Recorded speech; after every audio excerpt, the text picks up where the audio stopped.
AVtv is a product of the AV journalism class produced for the students of Amador Valley High School. The views expressed on the show do not represent the views of AVHS teachers, admin, or PUSD personnel.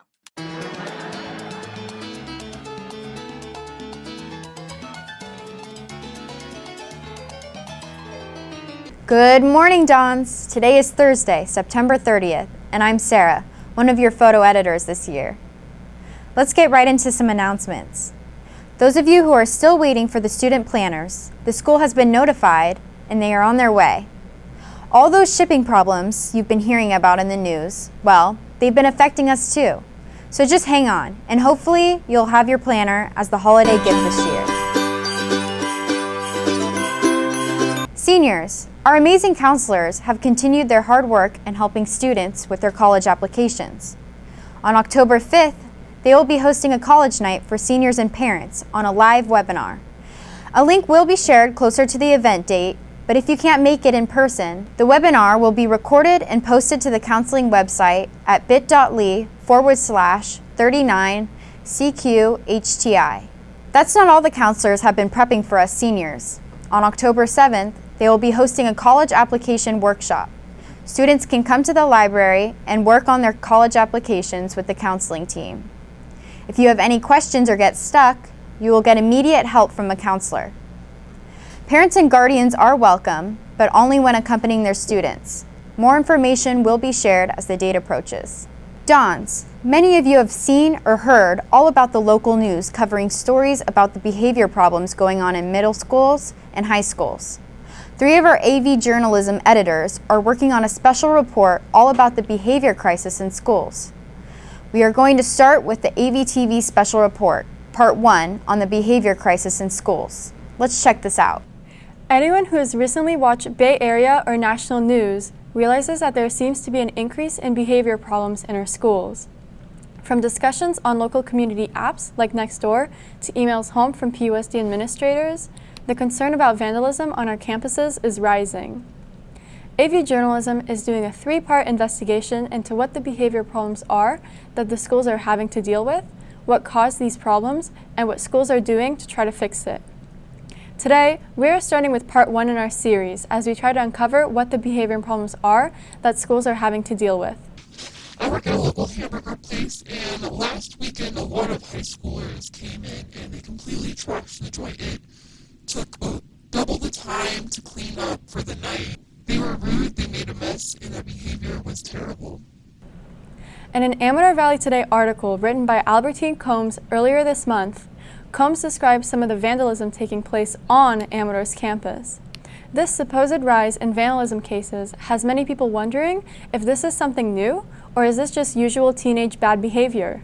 I believe that we are going through a crisis right now because of the TikTok challenge. I know students were encouraged to post their vandalism. Is this normal behavior? No, it's not. Vandalism in the bathrooms and pouring Kool-Aid on the floor, I wouldn't say that that's normal behavior or acceptable behavior. The problems with stealing and vandalism is not just a problem at Amador. Reports from Foothill and Dublin schools, as well as middle schools, say that they're having the problems as well. Officials in the Pleasanton School District have described incidents including stealing soap dispensers from restrooms, which students need to wash their hands and stay safe from COVID-19. The fact that students are posting pictures or videos to social media, sharing those acts is disappointing, to say the least. Mm-hmm. We've spent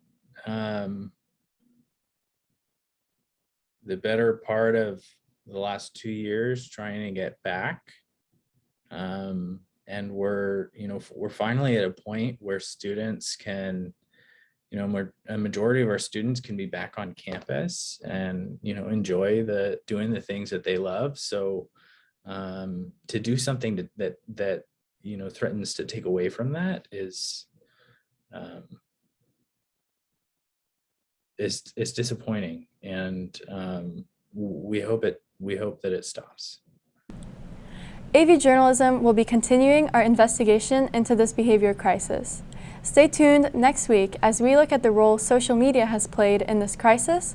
And then in week 3, we will be interviewing the AV leadership class to see what they have been doing to try to combat and counteract the school vandals. I'm Layla Twadi with AVtv News. Now we've got one of our favorite segments, Dining with the Dons. Today, our team went out and found a new way to eat sushi at the Revolving Sushi Bar. Let's check this out.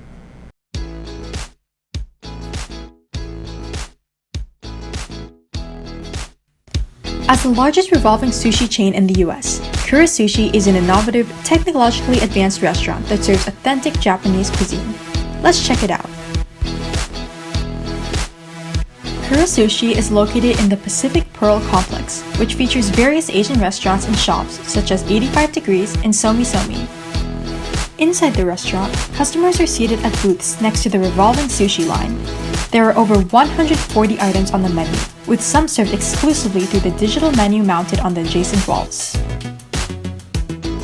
Customers take what they want from the sushi line and then discard their plates when they're done. There's also a tour given after every 15 sushi plates. The restaurant's regular hours are from 11:30 a.m. to 9 p.m. The last order and seating times differ throughout the week. Make sure to come check it out. This has been Dining with the Dons. Now back to the studio. We have a new segment for you. It's a series we'll be doing called The Road to College. In a recent investigation, we found out that many of our seniors don't understand how the letter of recommendation process even works. Let's check out this first edition of The Road to College. As fall begins, it brings with it the college application period. As stressful as this time is for seniors, it's important to remember that there are certain norms students should follow, especially when it comes to asking for letters of recommendation. I typically write about 30 to 40 letters per year, some mostly for college, but some for Eagle Scout and summer programs and scholarships. And that's probably normal for junior teachers, or maybe even a little low. I typically write over a dozen letters of recommendation per year in the fall alone, and then in the spring I'll often have letter of rec requests for summer programs for my sophomores and juniors, so that's usually another 8. It tends to be about that many for teachers that have junior and senior level students, but then if you have the younger grades, then you may not have as many because the students would have to come back 3 or 4 years later and then ask for a letter of recommendation. Amador Valley has almost 700 seniors. AV teachers write lots of recommendation letters for these students, but what most students don't realize is that this is done outside of class during the teacher's personal time.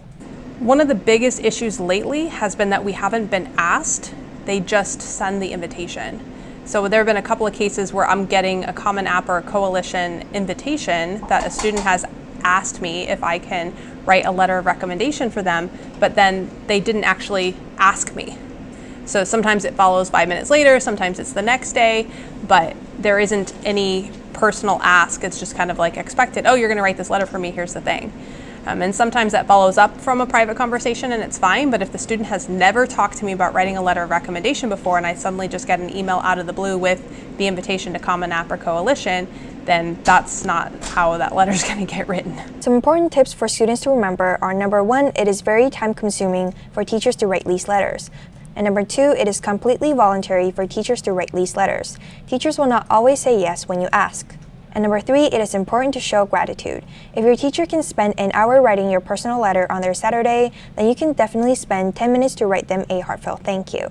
If your teacher agrees to write you a recommendation letter, you should number 1, send them a letter with your personal information so that they can write a great letter.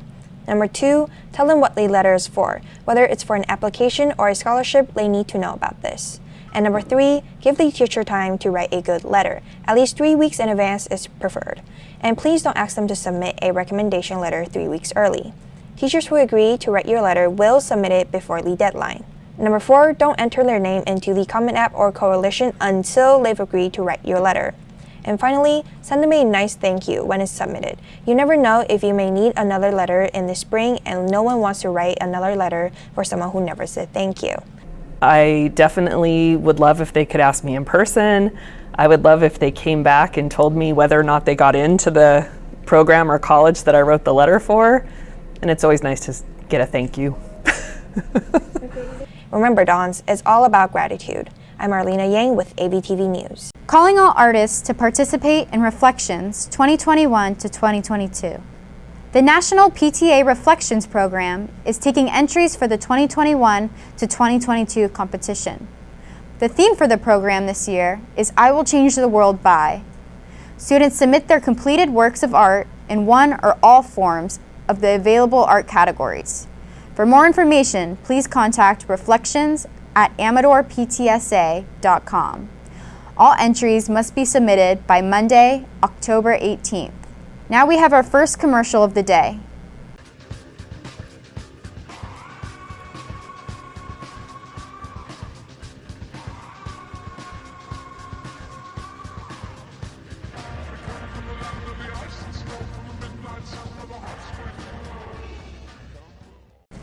Okay, Dons.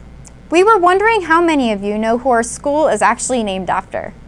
Many people think Amador Valley High School was named after a Spanish conquistador, but that's actually not true. We've got a new segment for you called Did You Know? And today we're going to talk about Jose Amador, the man our school was named after. Let's check this out. The Amador Livermore Valley was first sighted by a Spanish soldier in 1772 while on an expedition searching for new mission sites. It was half a century after the discovery that Jose Amador in 1826 brought the first settlement to the valley, which still bears his name. Spanish families were awarded huge tracts of lands as a result of the abandonment of the California mission system. So a lot of people don't even really know who Jose Maria Amador was. He was not a fighting Spanish conquistador, as we seem to have picked up over generations, but he was actually a benevolent farmer who gave and sold a lot of land in this area back to the community. If we look back and wonder where that idea of the Spanish conquistador came from, we can actually go back to the beginning of Amador. If you look at this yearbook we have, this yearbook is from 1931, and literally the title on this is El Conquistador. And when we look at the front, in this foreword, it says, "Hail to you, El Conquistador, the Spanish conqueror of yesterday, whose courage, whose carefree spirit of adventure, whose tender romanticism, and whose gaiety are still found in the California of today. May we, who have inherited the land you loved, be inspired with your nobility and your traditions, that we too may worthily bear the name of Dons." You can see now where the title Dons came from. Even though Jose Maria Amador was often known as Don Jose Amador, it wasn't because he was a Spanish conquistador. And over time, the logos got a little out of control here at Amador. You can see on this great old newspaper from 1969, the logo here, not an appropriate logo that represents who Don Jose Amador really was. A few years ago, we did realize that we didn't really have a great depiction of Don Jose Maria Amador. And so we had a student who redid the logo, which is now the logo that you'll see today on the Amador Valley Today website. Jose Maria Amador was married 3 times and he had 22 children. He built several homes in the area of what is Dublin today, but he gave away and sold most of his land, which would later be turned into the areas of Dublin and Pleasanton, California. This has been Mia with AVtv News. Now let's go to our AV leadership class.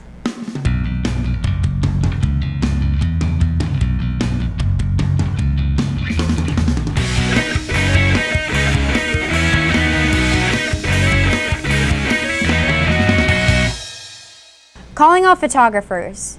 Do you want to have your photos featured on AVtv or on AV's Instagram? You can send us your photos at avtv@rocketmail.com. Today's photo of the week is from our photography class featuring the construction on campus. Make sure you stick around after the show for today's birthday grams and check back in with us next Thursday for some more news, announcements, and profiles. Thanks for joining us. And remember, Dons, it's always a beautiful day here at Amador.